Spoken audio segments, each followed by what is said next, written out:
ಹೇಳ್ತಾರೆ ಅವ್ರು ನಡ್ಕೊಂಡ್ ಬಂದು ಎಷ್ಟು ಸ್ಮೈಲ್ ಫೇಸ್ ಇದ್ರು ಆ ಸಾಂಗ್ ಅವರು ತಮ್ಮ ನಿಜವಾಗ್ಲೂ ಆದ ನೋವನ್ನ ಅನುಭವಿಸೋ ತರ ಅನುಭವಿಸಿ ಆ ಕಣ್ಣಲ್ಲಿ ಒಂದು ತೊಟ್ಟು ಗ್ಲಿಸರಿಯಲ್ಲಿ ಕಣ್ಣೀರು ಹಾಕಿದ್ರಲ್ಲ ಅದು ಕೇವಲ ಮಹಾನಟಿ ಪ್ರೇಮ ಮೇಡಮ್ ಅಂತವರಿಂದ ಮಾತ್ರ ಸಾಧ್ಯ.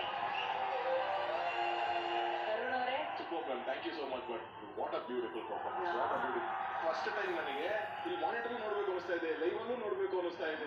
ಕ್ಲೋಸ್ ಅಪ್ ಅಷ್ಟು ಬ್ಯೂಟಿಫುಲ್ ಆಗಿ ಬರ್ತಾ ಇದೆ ಮೇಡಮ್ದು, ಕಣ್ಣೀರು ಡ್ರಾಪ್ಸ್ ಬರ್ತಾ ಇರೋದೆಲ್ಲ ಲೈವ್ ಅಲ್ಲಿ ನೋಡ್ಬೇಕು ಅಂತ ಒಂದು ಆಸೆ.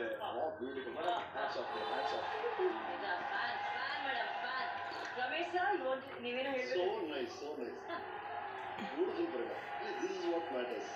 ಆ ಮೂಮೆಂಟ್ ಅಲ್ಲಿ ನಾವು ಏನ್ ಮಾಡ್ತೀವಿ, ಎಷ್ಟೇ ಪ್ರಿಪರೇಷನ್ ಏನೇ ಮಾಡ್ಬೋದು, ಆಕ್ಷನ್ ಅಂದಾಗ ಅಲ್ಲಿ ಏನ್ ಮಾಡ್ತೀವಿ ಅನ್ನೋದೇ ಫೈನಲಿ ಮ್ಯಾಟರ್ ಆಗೋದು. She showed it. Lovely Prema, great.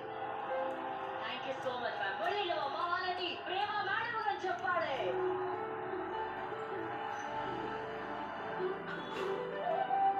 ಈಗ ನಿಮ್ಮ ಸತ್ಯ ಧಾರಾವಾಹಿಯ ಆ ಸೀನ್ಗೆ ಸ್ಟಾರ್ ರೇಟಿಂಗ್ ಎಷ್ಟು ಸಿಗ್ತದೆ ಅಂತ ನೋಡೋಣ. ತರುಣ್ ಅವರೇ, 4 stars. Prema ma'am, 4 stars. Congratulations, Amrita. And ಹಾಗೇನೆ ಥ್ಯಾಂಕ್ಸ್ ಟು ಸತ್ಯ ಧಾರಾವಾಹಿಯ RRR ಪ್ರೊಡಕ್ಷನ್ಸ್ ನ ಪ್ರೊಡ್ಯೂಸರ್ಸ್ ಆದಂತಹ ಸ್ವಪ್ನ ಕೃಷ್ಣ ಮೇಡಮ್ ಹಾಗೂ ಕೃಷ್ಣ ಸರ್. ನಾವು ಆದ್ಮೇಲೆ ಕಮೆಂಟ್ಸ್ ಇರಬೇಕು, ರಸ್ತೆ ಕಡೆ ಉಕ್ಕಿ ಆಗಿಬೇಕು. ಡ್ಯಾಡಿ ಮಮ್ಮಿ ಗೊತ್ತಿಲ್ಲ, ಹೊರಗಡೆ ಮೀಟ್ ಮಾಡಬೇಕು.